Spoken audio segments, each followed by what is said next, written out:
नमस्कार साथियों, मैं आपका अपना सुरेंद्र बाटी। जैसा कि आपको पता है कि भारत के प्रधानमंत्री नरेंद्र मोदी ने 17 से 18 मई 2026 को स्वीडन का विजिट किया। स्वीडन की राजधानी स्टॉकहोम है और यहाँ की भाषा की बात करें तो स्वीडिश और यहाँ की मुद्रा की बात करें तो स्वीडिश कोरोना देखने को मिलती है। हम बात करें इस देश की शासन प्रणाली की तो अभी वर्तमान में यहाँ पर कॉन्स्टिट्यूशन मोनार्की और साथ में पार्लियामेंट्री डेमोक्रेसी देखने को मिलती है। हम इस देश की बात करते हैं तो ये एक उत्तरी यूरोप में स्थित बहुत ही स्कैंडिनेवियन कंट्री है। और बात करें इस देश की भौगोलिक सीमा की तो इस देश के पश्चिम में नॉर्वे और उत्तर की बात करें तो फिनलैंड जैसे देशों के साथ इस सीमा साझा करता है। इस देश के दक्षिण में बाल्टिक सी और बात करें पूर्व की तो गल्फ बेंथामिन देखने को मिलती है। हम बात करें इस देश की तो इस देश का उत्तरी भाग है वो आर्कटिक क्षेत्र में शामिल होता है और इस देश का अधिकांश भाग है वन्य और झीलों से ढका हुआ है। यहाँ पर 1 लाख से अधिक झीलें पाई जाती हैं। हम बात करें इस देश की तो यहाँ पर जो तापमान संतुलन है वो करता है गल्फ स्ट्रीम बहुत ही अहम भूमिका निभाता है। हम बात करें इस देश की इकोनॉमी के बारे में तो यहाँ की इकोनॉमी डेवलप्ड है और इसकी इकोनॉमी में महत्वपूर्ण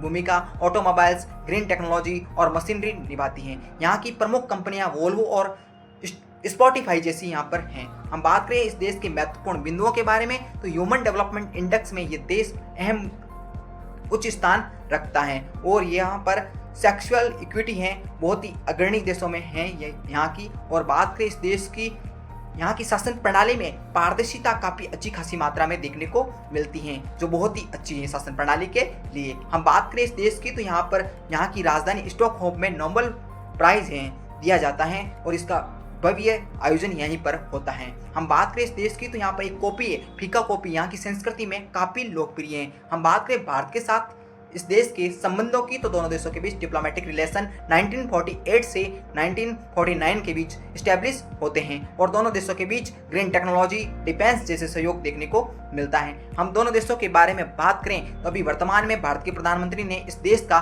विजिट किया। उसी दौरान कई समझौते साइन हुए, जैसे स्ट्रेटेजिक पार्टनरशिप पर उद्घोषणा हुई और India Sweden innovation partnership 2.0 launch हुआ और साथ में AI कॉरिडोर जैसे क्षेत्रों में सहमति बनी और भारत के प्रधानमंत्री को स्वीडन के उच्च नागरिक सम्मान से भी सम्मानित किया गया। आपका इस देश के बारे में जानकर कैसा लगा हमें कमेंट बताइए। जय हिंद, जय भारत, धन्यवाद।